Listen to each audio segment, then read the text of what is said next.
Hi, this is Stuart from Belle and Sebastian, and I'm in Bristol today, and I'm with Johnty, and we're going to talk a little bit about my new book, which is called Nobody's Empire. You've described Nobody's Empire as part memoir and part fiction. When writing this debut novel, how did you approach balancing these elements, and what inspired you to tell this story now? So I guess I didn't really balance the elements. I think what happens is you think about who you're telling the story to, and you find your characters, so to speak. Even though the characters were based on real people, and there was a lot of the events were real, you still have to get inside the head of your characters, because you have to invent conversations and you have to make them talk. So I think basically it's not so much a balancing act. You find a position from where you can write. So this is not a very good answer. I think you just basically find a flow. I didn't really think about it too much. I just sort of wrote, but it felt natural for me to call the characters different. Like the character based on me was called Stephen, and as soon as I called Stephen, he became different from me. I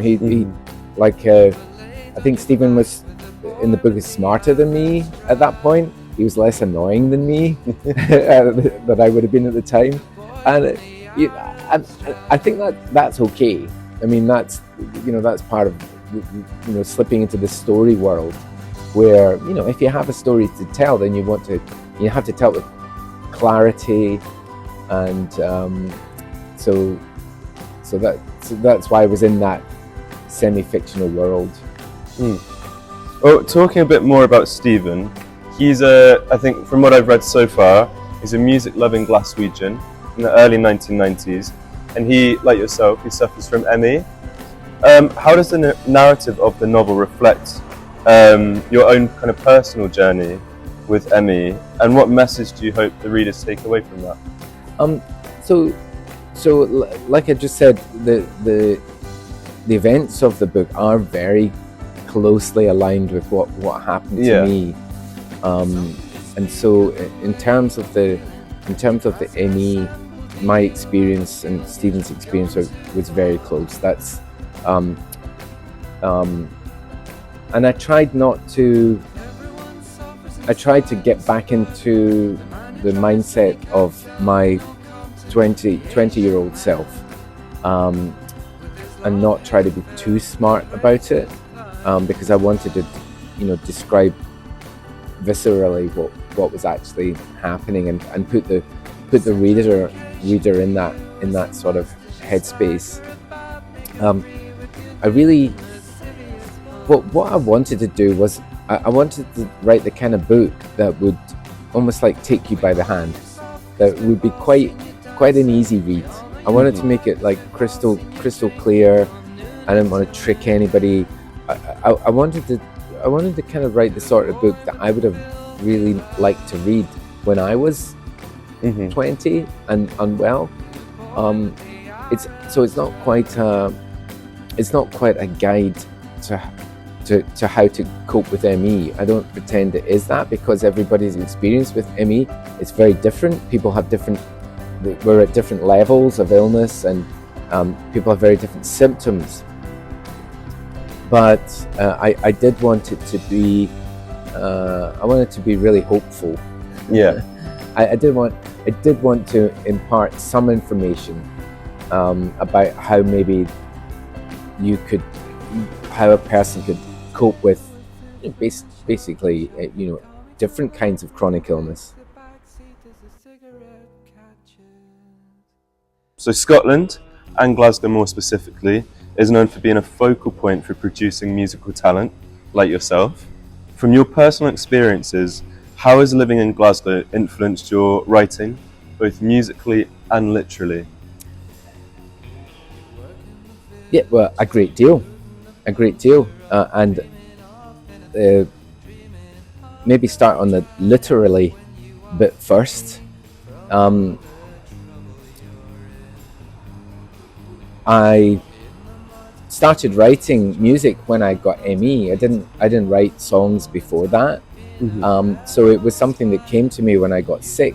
It's almost like I had to drop everything else, and then I discovered I could write songs.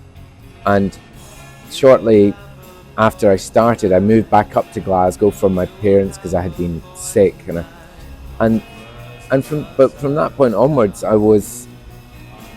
used to be a little bit of a voyeur. I used to just be around Glasgow, like sitting in cafes, sitting in libraries, or sitting in the Botanic Gardens. I was moving very slowly. I couldn't really, so I really admired. I looked at the lives of everyday people for the first time, because I'd slowed right down, and I found there was a lot to admire, and then so I started almost like romanticizing people's lives in song, and putting them in songs, and then imagining what it would be like to be another person and writing a song from their perspective. So really that was all. That was my environment in Glasgow. So it was writing about Glaswegians and writing from their perspective. So as a group, the Bristol Gig Guide focuses on the importance of keeping the grassroots ecosystem alive. How do you view the evolution of the British music scene since Belle and Sebastian's early days? What excites you or concerns you about its current direction? Well, the concern is that it's the concern is very difficult for a band to get going. I don't know if Belle and Sebastian, Belle and Sebastian wouldn't have got going in the present climate, because we were very lucky, because back in the mid-90s, people were still selling records, so we could make records, and then we'd sold enough that we could afford to make another record, and there was a lot of us in the band, so it became our job. So it's very difficult to do that these days. People are more inclined, I think, to be solo acts, because it's hard to function economically as a band. More likely to be solo acts, and they're more likely to have gigs on the side, other jobs, and saying that though, good music, good art will always get through, and sometimes you need to have a little bit of a struggle. It's worth it. The people that have something to sing about will get through. When I came into Bristol last night, I came in about 8:30, and I actually checked out the local gig guide to see if there was anything on. I feel pretty out of it because I've got 2 young kids. I don't get out very much, but because I'm just myself here, I thought, wow, I wonder if it would be amazing if the Blue Aeroplanes were playing tonight. It'd be amazing if the Brilliant Corners were playing. These are kind of Bristol bands from way back. Of course they were, and but I looked. There was a place called Thekla. Do you know? Brilliant place. Yeah. It's a it's a boat venue. Yes. Yeah. I think it was brought in the 60s down the river. Yeah. And then it's just a boat, but the gigs there are absolutely brilliant. Well, I checked it out. There wasn't anything on last night, or else, because that seemed like a good place. And then I looked around, but it's mostly, like clubby, ravey stuff that was happening, and I don't fancy just going there myself. So. So circling back to the central line of your topic in your debut novel, Nobody's Empire, you've been very open about your experiences with ME, whether that be through your music with Belle and Sebastian, or just in general vocal kind of raising awareness for it. How did the experience of writing this novel compare to the conciseness of writing lyrics? Like, could you go into a deeper kind of explanation for experiences, or if that makes sense? Yeah, I think, well, my whole reason for writing the book was that I wanted to tell the story straight for once, instead of always writing in metaphor or writing through characters. Doing you know, the closest I ever got to writing about ME is actually the song Nobody's Empire. Yes. You know, song wise. But if you know, it's a very concentrated and version of events, and only I know. Every line has meaning for me, but only I know what the meaning is. The true meaning. Yeah, the true meaning is. You know, my father lifted me up there. You know, that was the day that my dad had to lift me into hospital. Yeah.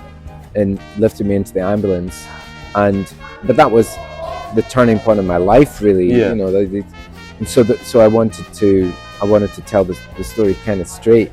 Okay, this is actually what happened. I think people like a story, and they like it to be explained quite clearly, and that's what I wanted to do. Brilliant.